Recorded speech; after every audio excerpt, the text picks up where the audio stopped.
नमस्कार दोस्तों, देश के दो बड़े संगठनों ने आज भारत बंद का आह्वान किया है और इससे बहुत बुरा प्रभाव पड़ने वाला है, खासतौर से व्यापार के क्षेत्र में। और आखिरकार मांग क्या है इन दोनों संगठनों से जुड़े हुए करोड़ों लोगों की, ये मैं आपको बताने जा रहा हूं। दरअसल देश के करीब 8 करोड़ छोटे दुकानदारों का संगठन है confederation of all India traders CAIT और AITWA यानी कि ट्रांसपोर्टर्स के संगठन जो है all India transporters welfare association AITWA, इन्होंने आज भारत बंद और चक्का जाम का आह्वान किया है। तो आपको बता देते हैं कि इनकी प्रमुख मांगे आखिरकार है क्या, क्यों इन्होंने चक्का जाम का आह्वान किया है, क्यों भारत बंद का आह्वान किया है। दरअसल देश के खुदरा दुकानदार अमेज़न जैसे रिटेल चेन के बढ़ते प्रभाव और कथित मनमानी से बहुत ज्यादा नाराज हैं और इसके अलावा वो GST में बदलाव की भी मांग कर रहे हैं।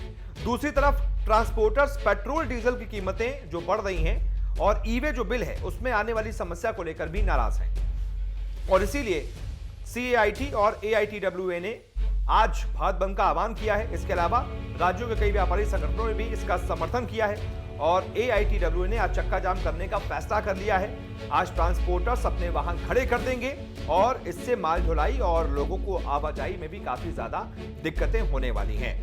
दूसरी तरफ ट्रांसपोर्टर्स जो है वो GST के तहत आने वाले ई-वे बिल नियमों का भी विरोध कर रहे हैं। साथ ही साथ वो पेट्रोल डीजल की बढ़ती कीमतों को लेकर भी नाराज हैं और ये मांग कर रहे हैं कि इसमें कमी की जाए, टैक्स घटाया जाए ताकि पेट्रोल डीजल की कीमतों में जो बढ़ोतरी हो रही है वो कम हो जाए। असल में जब किसी माल की ढुलाई की जाती है तो GST के ई-वे बिल पोर्टल पर उसका एक इलेक्ट्रॉनिक बिल तैयार होता है।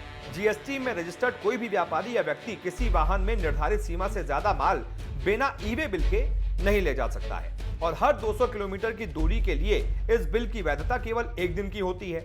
सेंट्रल GST एक्ट की धारा 129 के मुताबिक ई-वे बिल न होने पर वाहन जब्त तक कर लिए जाते हैं। व्यापारियों का कहना है कि उनके पास सही इनवॉइस होने पर भी अगर ई-वे बिल में कोई एरर है तो माल के मूल्य के 100% या फिर लगने वाले टैक्स के 200% तक जुर्माना ठोक दिया जाता है और इसी तरह किसी के पास ई-वे बिल न होने पर भी ऐसा ही जुर्माना ठोक दिया जाता है। ट्रांसपोर्टर्स इस पूरी व्यवस्था को नाकाम बताते हुए इसे खत्म करने की मांग कर रहे हैं। तो देखना होगा इन मांगों का क्या असर होता है, इस चक्का जाम का और भारत बंद का क्या असर होता है। जो उनकी मांगे हैं क्या उस पर सरकार गौर करती है, क्या इनकी मांगे जायज हैं। आप अपना रिएक्शन दीजिए, वीडियो को लाइक कीजिए, शेयर कीजिए, चैनल को सब्सक्राइब कीजिए। बहुत बहुत शुक्रिया।